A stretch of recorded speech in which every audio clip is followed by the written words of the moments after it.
Fala pessoal, eu sou o Renzo Frigeri, médico veterinário. Trago para vocês o PatasCast. PatasCast é um podcast elaborado para trazer para vocês informação desse meio veterinário, do mundo veterinário, do mundo pet, mas de uma forma muito mais fácil de entender. A gente vai trazer curiosidade, vai trazer informações sobre doenças, sempre trazendo convidados com uma carga muito boa de experiência, de conhecimento, e esclarecer para vocês o dia a dia que vocês vão ter com o pet de vocês, facilitar a vida de vocês com o pet de vocês. Espero que vocês gostem, podem se inscrever no canal, façam uns comentários para a gente saber o que vocês precisam saber, para a gente poder trazer esses assuntos para cá também. E comentem, façam curtidas também para a gente poder saber se está bom ou se não está bom o nosso trabalho, tá bom? Vamos lá. Hoje eu trouxe para vocês aqui uma dermatologista veterinária de renome, Aline Galante. Ela tem uma carga muito grande de experiência e eu gostaria que você falasse um pouco do seu currículo, né? Acho que mais fácil é você se apresentar, falar para a turma como é que você chegou nesse mercado, se é dermatologista desde o começo, desde a formação. Fala um pouquinho para a gente. Primeiro eu queria agradecer, muito feliz de estar abrindo aqui o podcast.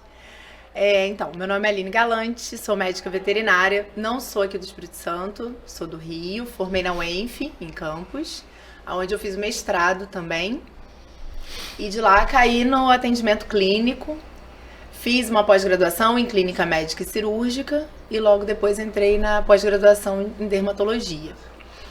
Dermatologia sempre me chamou muito a atenção desde a época da graduação, já achava que tinham muitos pacientes ali com a pele envolvida, né? No ano que eu me formei, nos anos que eu estava na faculdade, não tinha tantos especialistas assim ainda, né? Não era tão segmentado como hoje a veterinária é. Então ficava tudo meio ali, sendo tratado, tudo meio junto, meio misturado, né? E aí os anos foram passando, as especialidades foram se afirmando no mercado, né? E aí foi quando eu vi a oportunidade de fazer a especialização.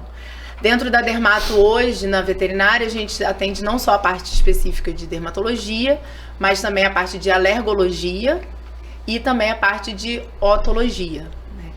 Então eu também fiz uma especialização ali na parte de imunoterapia e a parte de alergia. E também fiz uma parte de especialização na parte de otologia. Então, o mundo dos ouvidos que hoje a gente chama de orelhas, né? Não mais ouvidos. Orelha interna, orelha externa. O mundo das orelhas, para mim, é um mundo à parte, que é o que eu mais gosto dentro da dermato, né? Mas atendo muito a parte de alergia, que é o grande que movimenta aí a dermatologia veterinária, né? Legal, então já que você tocou no último agora com alergia, vamos começar nesse assunto, alergia. É muito comum a gente ver hoje os animais com probleminhas de pele voltados à alergia. Sim. Só que isso daí é uma coisa muito complexa, né? Porque existem muitas causas, muitos sintomas diferentes.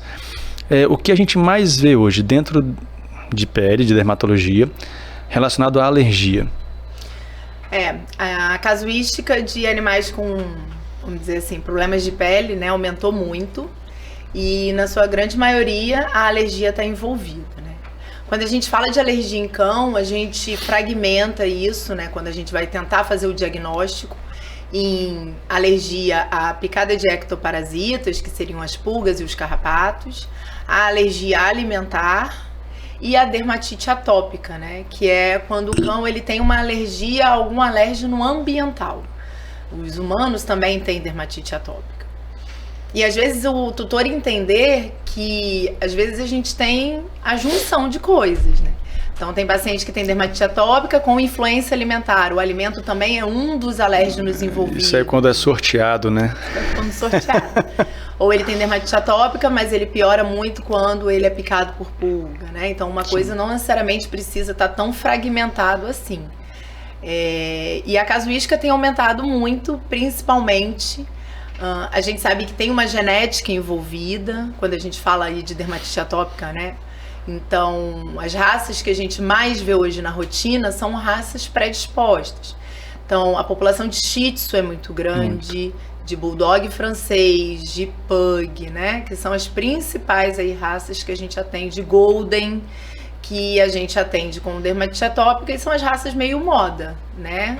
A gente tem aí essas altas e baixas aí Podemos dizer então que isso está um pouco relacionado aos cruzamentos feitos. Sim, a genética ela está envolvida e também o manejo do paciente também está envolvido, né? A gente trabalha muito hoje com a teoria da limpeza, né? Então a gente nunca tratou tão bem os pets. Né? Sim. Então se você parar para pensar, um tutor adquire um animal com 45, Sim. 50 dias de vida. Aí, às vezes, eu brinco que escolhe antes do animal ter nascido, né? Porque ele entra em contato com o canil e quer aquele padrão de cor e pelagem, às vezes fica esperando aquele American Bully cinza, né? Não pode ser branco, não pode ser preto, ele quer cinza. Então, chega muito filhotinho pra ele e é o filho. Então, fica com aquele cachorro no colo. E aí vai na primeira consulta pediátrica, né, no veterinário, e aí a gente, né, por todo o protocolo, aquela lista de vacinas, vermífugo de mês em mês, banho, Deus me livre pisar no chão e passear na rua enquanto não acabar todo o protocolo de vacina e tudo. Então, é um cão super protegido, super controlado, que não tem muito contato com algumas coisas. Não tem muito desafio, né? Não tem desafio imunológico. E aí ele começa a reagir ao ácaro, ao fungo ambiental, porque esse sistema imune está limpo, né? Então, claro que eu não estou aqui dizendo que não tem que vacinar, que não tem que vermifugar, mas é a nova rotina, assim como nunca se teve tantas crianças alérgicas também, porque hoje as crianças são crianças de apartamento, né? Não pisam no chão, não andam descalço. Então também... Não recebem a vitamina S, né? Isso, sujeira. Da sujeira. Então também nunca se teve tantas crianças alérgicas no mundo, né? Isso não é uma coisa do Brasil, uma coisa mundial. Então a genética associada a esse novo comportamento, né? O cão hoje, quantos tutores falam pra mim assim, eu pergunto, passeia na rua? Não, porque ele dorme na minha cama, vai sujar a patinha. Então, acaba que é um paciente confinado, onde a casa da gente é um lugar que tem muito ácaro, que tem muito fungo, e ele já não tem a imunidade, não é muito desafiado, então ele começa a responder. E às vezes ele sendo cuidado, sendo tratado, na verdade, dessa maneira, com a superproteção, ele começa a criar nele uma ansiedade, né? A imunidade dele pode baixar também um pouco por isso, e aí a pele... Vai tudo junto. E dentro desse assunto alergia, você falou sobre os cães que têm dermatite atópica. Isso. Eu acho que isso é muito comum, a gente ouve muito isso daí hoje em dia, né? Então, com certeza quem tem pet deve ouvir isso daí. Raça Shih Tzu, então. Quem tem Shih Tzu, então. Né? Então, explicar de uma forma mais clara o que é essa dermatite atópica, o que é a atopia nos cães. Então, a dermatite atópica, ela é uma doença onde existe um defeito na pele desse animal, assim como no humano também. Então, a pele ela tem as camadas e nesse paciente, por um problema genético, essas camadas elas são defeituosas, né? Então, as células que deveriam estar juntas, unidas uma à outra, gerando uma barreira cutânea, que a gente chama.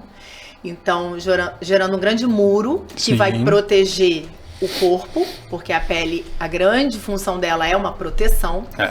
Então tudo chega na pele, a poeira chega na pele, o ácaro chega na pele, né? Então, se essa barreira ela não está devidamente formada, ela é mais porosa, mais aberta, então tudo entra mais facilmente. Se isso penetra, gera inflamação, gera irritação, que aí gera o principal sinal clínico de um paciente alérgico, que é o prurido, que é a coceira. E aí cada vez inflama, irrita mais. Contamina. Essa pele, na pele de todo mundo, que eu falo, humanos e cães e gatos, existe bactéria, existe fungo que mora ali. Só que como ela está alterada, ela está inflamada, muda várias coisas nessa pele, pH. E aí a contaminação que já existe, né, que viveria ali normal, ela consegue aumentar em quantidade. Sim. Então, vem as consequências da crise alérgica, que é a infecção de pele. Pode ser uma infecção bacteriana, pode ser uma infecção fúngica, né? E nessa barreira cutânea enfraquecida, também existe também a desidratação, né? Como ela não está íntegra, não é isso? Como ela não está íntegra, assim como muita coisa entra, a água também sai mais facilmente. Desidrata. Geralmente é uma pele muito seca. E aí ela estando desidratada e seca, ela acaba ficando mais frágil ainda para uma contaminação. Mais suscetível ainda para uma contaminação. Então, o mais comum de um tutor que tem um animal com dermatite atópica é ele chegar no consultório falando, eu não aguento mais. De 2 em 2 meses ele toma antibiótico porque ele tem infecção na pele dele. Eu pingo remédio no ouvido porque ele tem infecção de ouvido. Né? Porque fica tratando as infecções que estão aparecendo, mas é a gente entender que essas infecções são consequências, né? De uma causa maior que é a alergia. Então, o que eu tento colocar na cabeça dele é mais do que tratar a infecção, ok, você chegou comigo agora e ele está infeccionado, vamos tratar. Mas vamos depois tentar fazer um controle dessa alergia. Porque se a gente não controla a alergia, a pele inflama, a pele irrita, ele coça e aí o controle dessa alergia seria como? Seria tratando essa pele que tem um defeitozinho? Ele pode falar que é um defeito na pele? Pode. Defeito. Isso, aí a gente tem várias estratégias, né?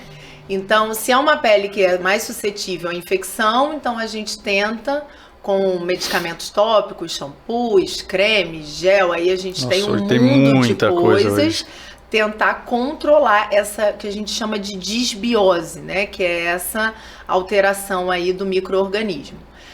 Se essa pele ela é aberta, se ela é desidratada, a gente tem que hidratar. A gente tem que tentar utilizar produtos hidratantes que ajudam também a selar, a tentar fazer essa pele voltar ao mais próximo do normal. Só que isso é para sempre. É uma doença crônica, um defeito. Então não adianta hidratar hoje e amanhã não hidratar mais. Eu queria te perguntar. Contínuo. Não é momentâneo, é uma condição daquela pele e vai carregar para o resto da vida. O que eu tento colocar na cabeça do tutor é ele entender que é um problema crônico, como um problema cardiológico, né? Então vai tomar remédio para a vida inteira, ele vai ter que fazer o skincare, que eu brinco, dele para a vida inteira. Sim. Porque se a gente fura um pouquinho, é a brecha para algo acontecer.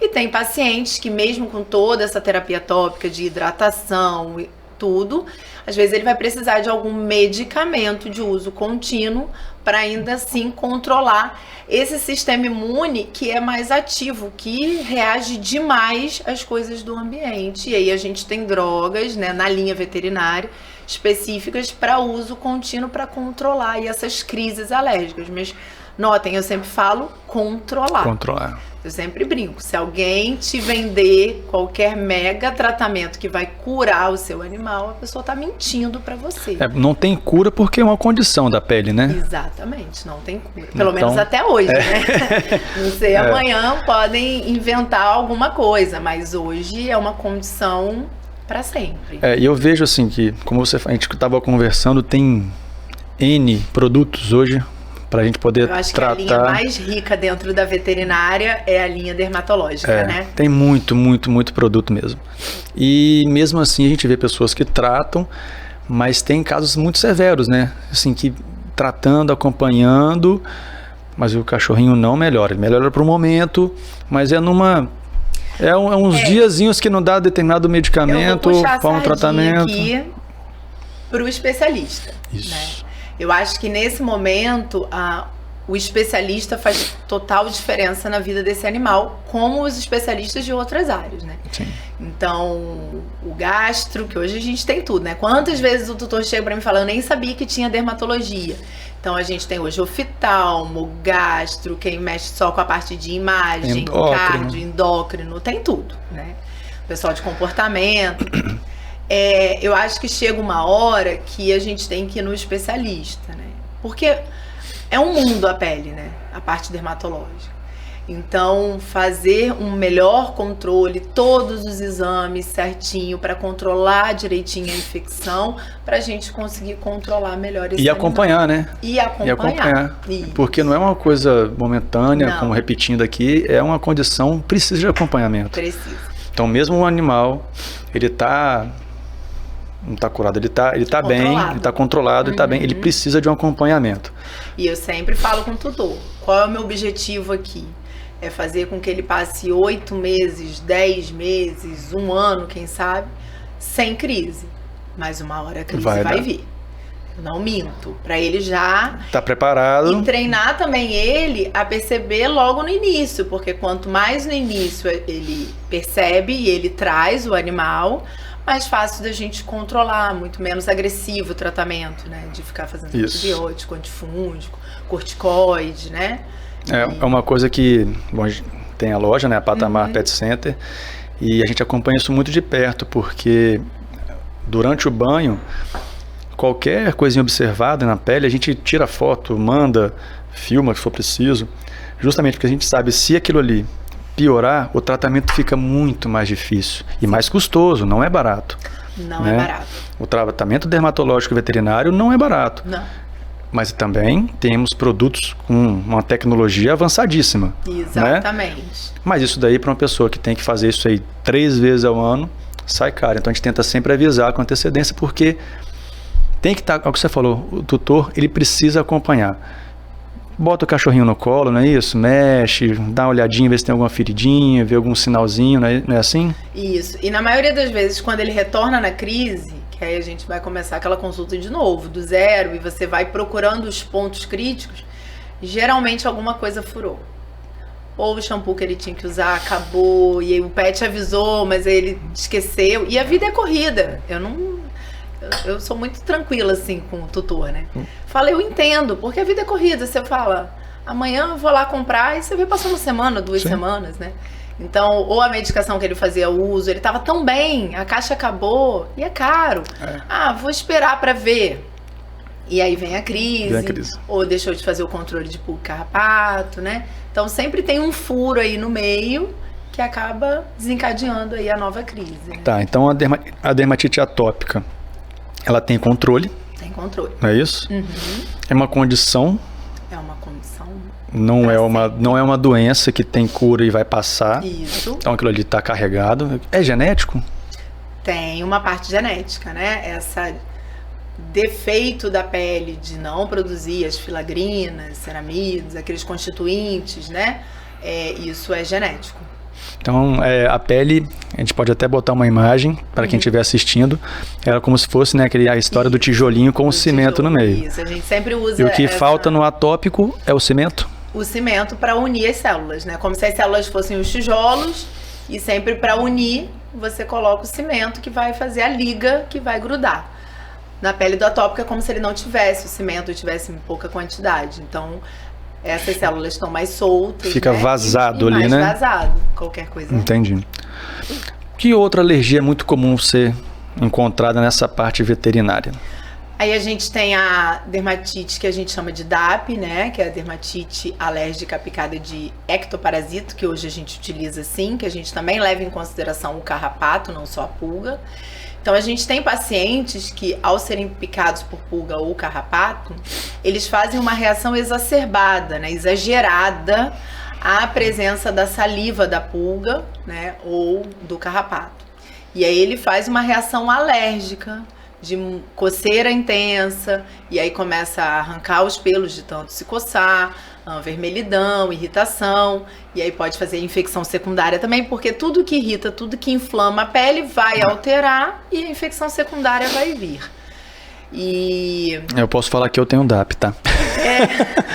O carrapato me pica, eu fico 60 dias me coçando naquele ponto. Aí você tem DAP.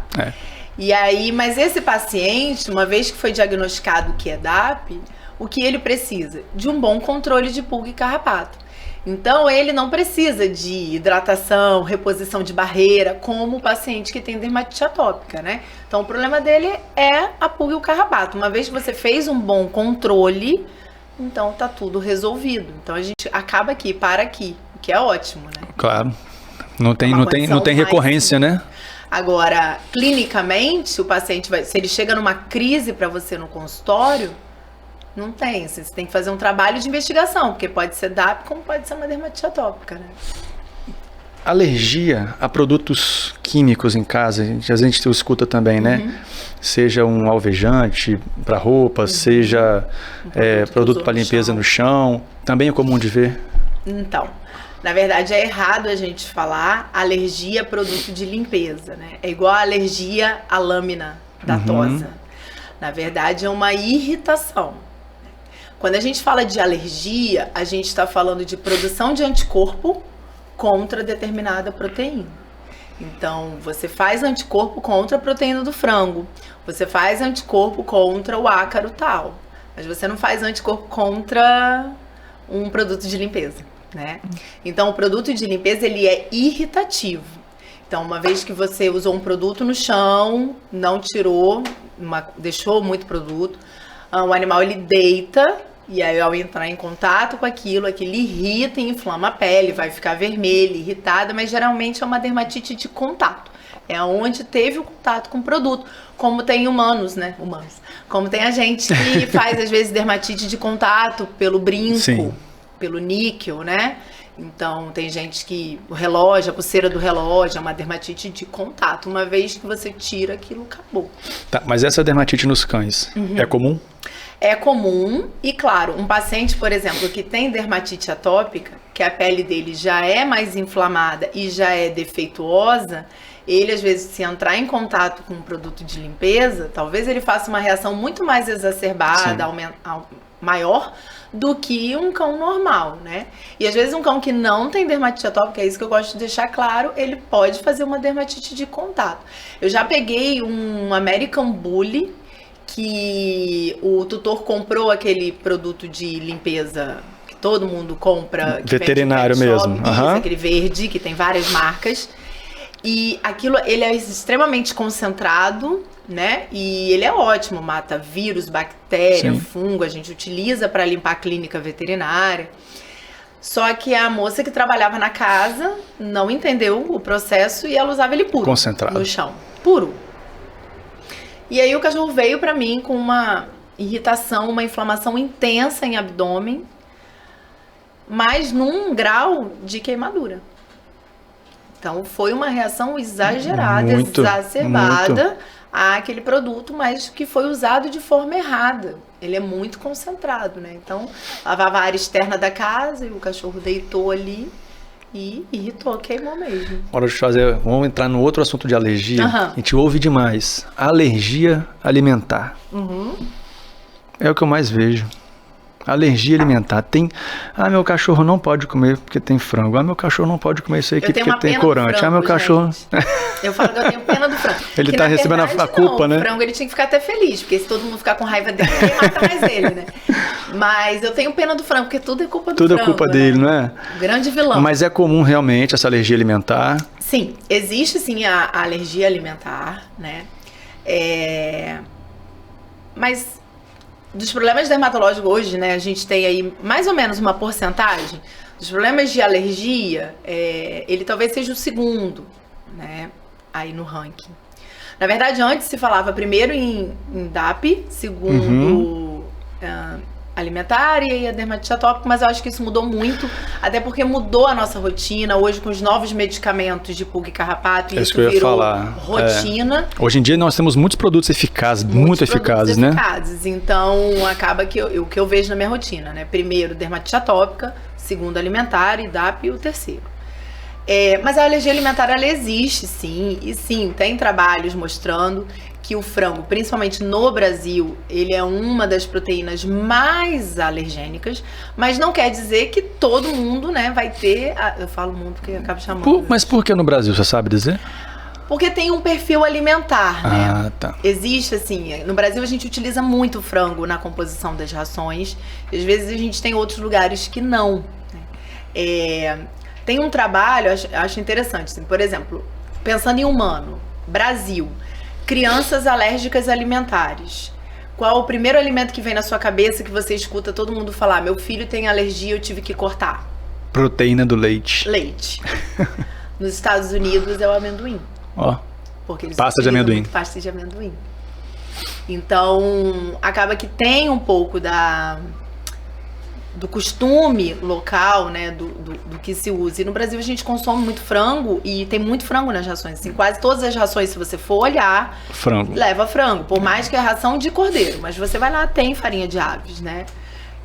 Então, assim, por aqui, e boa parte do mundo, né? Mas o frango é um dos campeões. Mas tudo pode ser. Pode ser a soja, pode ser bovino, pode ser ovo, pode ser leite, né? Então, Fruta também? Fruta também tem relatos, mas é uma casuística bem menor, né? Porque a gente vai em cima do peso molecular. E aí o peso molecular de uma proteína, ela é muito maior. Então é a maior chance daquilo ser reconhecido como algo agressor, né? O tamanho da molécula é muito grande. O tamanho da molécula, isso aí. Por isso, quando a gente vai fazer o diagnóstico de alimentar, qual é o diagnóstico, né? Hoje a gente faz teste alérgico, e aí, baseado no teste, a gente faz a dieta, ou a gente faz com ração. Mas com qual ração? Ração hipoalergênica hidrolisada.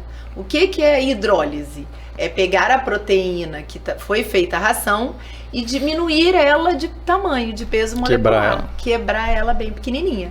Então, apesar de ele estar se alimentando, mas o peso é pequeno da molécula, então o organismo não reconhece aquilo como algo agressor, né? Não vai entender que aquilo ali é a proteína do frango. Que é a proteína do frango ou a da soja, né? Que é o que a gente tem. Sim. De peixe, que é o que a gente tem hoje aqui no mercado, né? Entendi. Então, e aí a gente faz o diagnóstico. Eu tenho muitos pacientes que têm alergia alimentar, sim. E aí a gente descobre qual é. Mas assim, muitos o frango tá liberado. Tem uns que são soja, alguns ovo, outros milho. Demora a descobrir, não demora? Se você faz a dieta, né, baseada ou no teste ou na ração, são 8 semanas de dieta. Ao fim das 8 semanas, você vai saber se o paciente é alérgico alimentar ou não. Como? Chegou ao fim das 8 semanas, ele tá bem, não tá em crise. Opa, pode ser. Como é que você tem certeza? Volta para a ração que ele comia. Ao voltar, geralmente no 4º dia, eles já estão me ligando. Começa a coçar. Aline, já tem aqui uma pústula, já tá coçando, tá lambendo pata, ele não tava fazendo nada disso. Então o alimento tá envolvido, a certeza. Agora qual? Aí a gente vai, aí é um trabalho árduo. Mas vou te falar uma coisa, do jeito que você falou parece muito fácil. 8 semanas, né, restrição alimentar.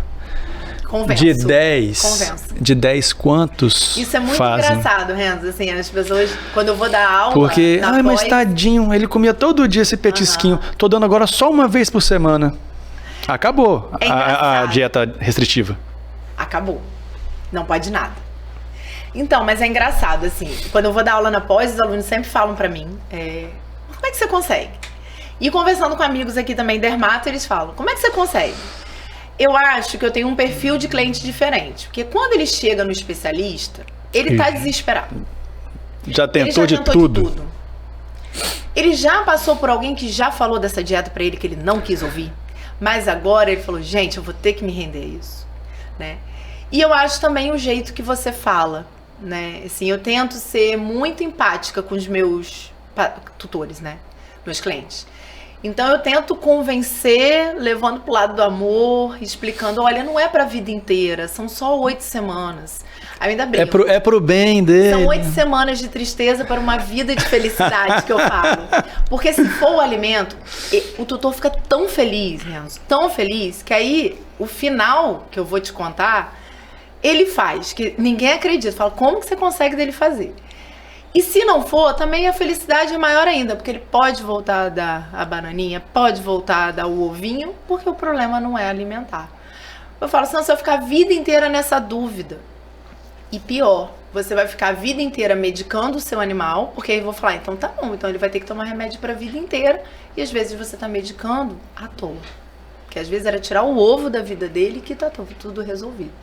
Então eu tenho um poder de convencimento.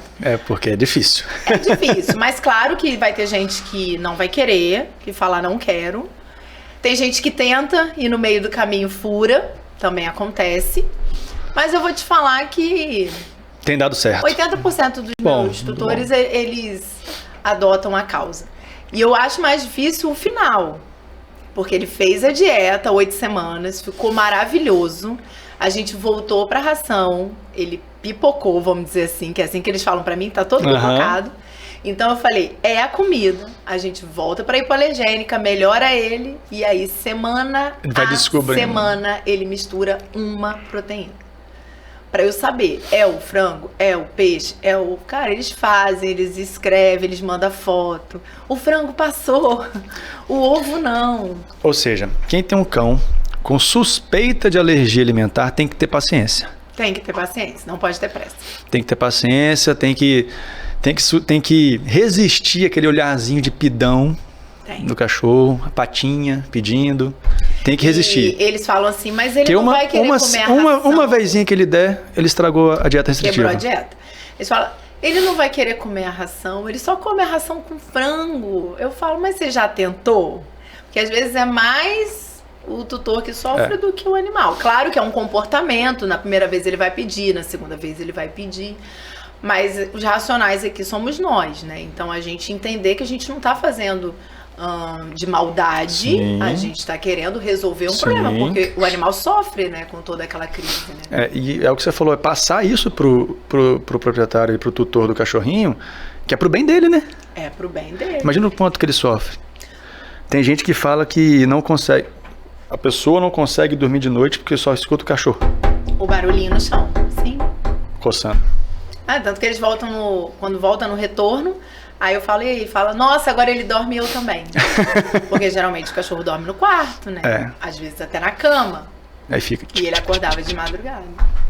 Então isso daí é uma coisa que interfere em todos, né? É tão absurdo que às vezes a gente, quando começa o tratamento, 3 dias de tratamento, o tutor manda mensagem assim, quais dos remédios que você prescreveu que dá sono?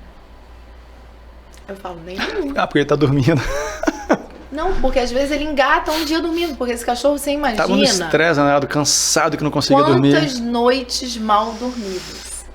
Então, quando vem o alívio, ele dorme. Ele tá pregado, ele tá cansado. Fala, nossa, o humor dele melhorou. Nossa, agora ele brinca. Imagina você coçando meses. Eu sei um pouco o que é. Uma vez eu fiz em mim, fui fazer um exame e tinha contraste. Não sei por que diferente. Em mim não foi logo na hora que deu reação. Eu tive reação 5 dias depois. Começou a coçar, coçar, coçar. Eu fiquei 1 semana coçando e eu não conseguia dormir. Não dormia, eu coçava demais. Eu coçava, era banho gelado e ficava no ventilador ainda. Para poder gelar o corpo, porque o corpo parecia que estava pegando fogo. Então essa é a sensação do cachorrinho. Sim. E realmente quando você bota a mão em alguns deles que tem esse problema, você vê que a pele está quente. A pele está quente. Ela está inflamada, está quente, né? Passa a mão, ele já treme todo. Então assim, é uma sensação, para eles é horrível. Então tente botar isso aí para que todos entendam que isso é pro bem dele. Sim. Isso daí não é, tadinho, vou tirar o agrado dele. Não, é pro bem dele. Na verdade, qualidade de vida para ele, né? Para a qualidade de vida de todo mundo, né? Porque às vezes eu atendo alguns casos de o animal já tá assim, num caso crônico, e aí já tem mau cheiro, descamando, então fica aquela farinha no chão. Aí o que a gente começa a fazer? Dormia na cama, agora não dorme mais. Não dorme, aí já mudou. Aí ficava no meio da sala e ninguém quer mais interagir com o animal, ele vai ficando pro canto. Ele também tá sofrendo psicologicamente, porque ele não tá entendendo por que ninguém mais agora quer ficar comigo. Um chulezinho danado, que dá o cheiro de Cheetos. O pessoal brinca que é o Cheetos. Aquele cheiro forte. Isso. Às vezes acha que não limpou, não deu banho direito no cachorro, ou ele se sujou com alguma coisa, mas não, é o cheiro da contaminação. Sim. Mesmo. Então isso daí é uma coisa importante para a pessoa se preocupar e fazer de maneira correta o tratamento, né? Exatamente. Muito comum, a gente vê demais isso, nossa. E dá pena deles, né? Dá pena. E aí, acho que é interessante a gente falar, independente de qual alergia, né, a gente está falando, quais são os principais sinais, né, que esse animal pode apresentar, porque às vezes pode ter um tutor aí ouvindo que tem um paciente alérgico em casa e nem está sabendo, né? Então, geralmente, eles se coçam muito mais do que o normal, porque, claro, coçar todo mundo coça, eu brinco. Uma coçadinha, 2 no dia, tá ok. Então, uma coceira intensa. O marco é a lambedura de pata, que todo mundo fica falando, a lambedura é comportamento, é porque ele tá ansioso. E não necessariamente, a maioria das vezes é por alergia. As infecções de ouvido recorrente, né? Então, trata, melhora, volta. Trata, tem otite a vida inteira. Não é normal ter otite a vida inteira. E o ouvido, ele é pele, né? Ele é a continuidade da pele, não é isso? Continuidade. Ele não é um... Tem um slide na aula que é tudo que irrita, inflama e altera a pele, vai irritar, inflamar e alterar o ouvido também, porque o ouvido é pele. Né? E muitas das vezes você vê, né? Ou começa uma contaminaçãozinha no ouvido, o cachorro coça, depois coça na pele e vai para a pele. Ou o contrário, tá na pele, coça o ouvido, vai para o ouvido, né? E aí a longo prazo, né, assim, mais crônico, a pele de vermelha começa a ficar enegrecida, né? Hiperpigmentação, que a gente chama. A pele começa a ficar mais grosseira, hiperqueratose. Isso tudo é resposta da pele tentando resolver esse problema, né? E cão com pelo maior, o tutor começa a reparar embolos, né? Nós, porque ele se coça e acaba embolando, então vai pro pet cheio de nó. Quando a gente pega algum cachorro lá, tá muito embolado, a primeira coisa que eu peço, olha a pele. Sim. É um grande indicativo de animal que está se coçando demais. É perto da orelha, né? Às vezes aqui, com a patinha de trás, coça por aqui também. Vai olhar e tem probleminha de pele. E aí também começa a ter rarefação pilosa, que a gente chama, né? O pelo mais ralo. Porque ele se coça, ele arranca esses pelos. Então, onde ele consegue se coçar, geralmente tem aquele pelo ali mais... em menor quantidade. Não é nem que o pelo tá caindo, então. É ele tá retirando, coçando. A gente faz um exame na hora da consulta, que é o tricograma. Então, a gente analisa o pelo. O tricograma é a análise do pelo. Então, a gente tira, olha no microscópio, aquele pelo tá tonsurado, que a gente chama. Ele tá quebrado. Aquilo ali não é que tá caindo. Ele tá cortado. E não é um corte de tesoura, porque o corte de tesoura é retinho. Então, ele tá arrancando. Então, aquele pelo ali, ele tá com falha de pelo, porque ele tá se coçando. Alguma outra coisa de alergia que a gente poderia colocar aqui no assunto? Ai, meu Deus. Porque, assim, a gente vê os mais comuns são esses, né? Isso. Alimentar, a dermatite atópica, né, que é mais por um defeitinho da pele. A dermatite por contato, que seria essa encostando em produtos químicos, que na verdade é uma reação inflamatória, não é isso? Alguma coisa muito... DAP. E a DAP, que é dos ectoparasitas. A gente se atentar que geralmente os cães alérgicos, a gente está falando aí de começarem as crises alérgicas por volta aí de até 3 anos de idade. Esse é o comum, né? 1 ano, 1 ano e meio, 2. Se a gente pega um paciente, por exemplo, de 8, 9, 10 anos, que nunca teve nada de pele, e de repente ele chega com esse padrão, otite, uma infecção na pele, parece um cão alérgico, a gente também tem que pensar se não tem um problema hormonal por trás, né? Que aí já é um paciente mais idoso, que a pele está mostrando o problema, mas às vezes pode ser algo hormonal, né? Então também algumas consulta veterinária é o que resolve, não é isso? Mas assim, também, né, às vezes alguém tá ouvindo e um paciente tem um cãozinho de 10, 11 anos, mas ele começou agora.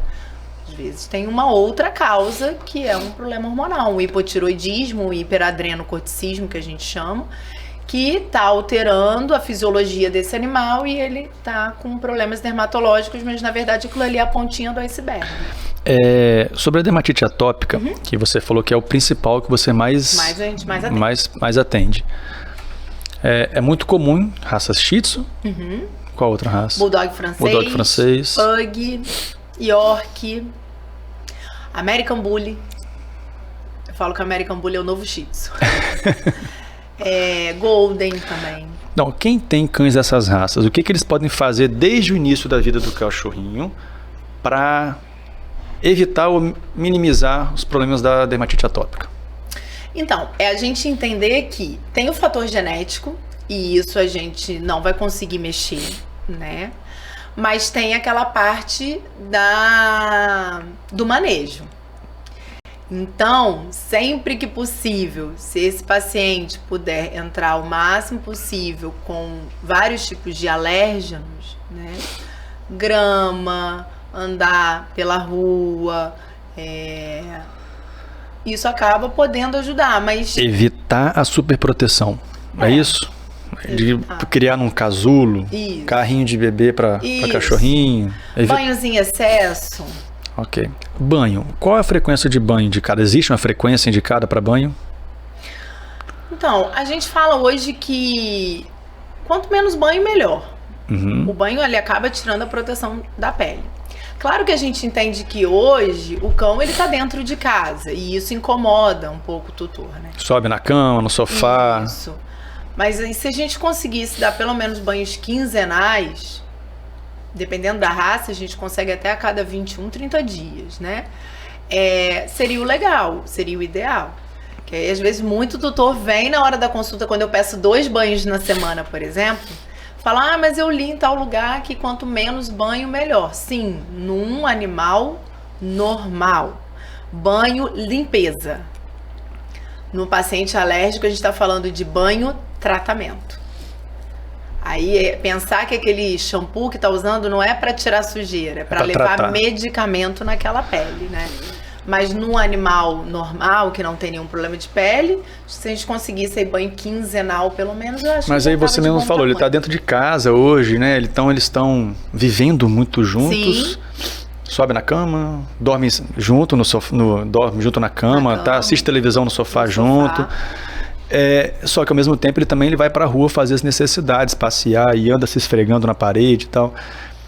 Para uma situação dessa, para a pessoa ficar mais seguro, à vontade, tranquila. Pode dar um banho semanal? Pode, o banho semanal não tem problema, mas por exemplo, eu já peguei tutor que dava banho todo dia. Não. Eu tomo banho todo dia, ele também toma. Não, né? Tá, então banho semanal não faz mal, desde que seja um banho... Não, tranquilo. Legal. Sim. Produtos veterinários utilizados? Sempre produtos veterinários, a gente entender que a pele do animal é diferente da pele de humano, o pH da pele de humano é um, o pH da pele do cão é outro. Então não dá para usar o shampoo, né, humano, de gente no animal. E a gente tem uma linha infinita, né? Não tem nem o porquê, eu acho, né? É verdade, hoje em dia tem muita facilidade para você conseguir tratar de uma forma boa. Os bolsos, né? Então tá. Aline, eu te agradeço. Vocês gostaram? Se vocês gostaram, curta a gente, faça seus comentários, tragam ideias pra gente saber o que mais vocês precisam saber. A gente vai trazer as informações para vocês e se inscrevam no canal. Aline, muito obrigado. Obrigada a você. A gente se encontra aqui em mais um podcast. Obrigada.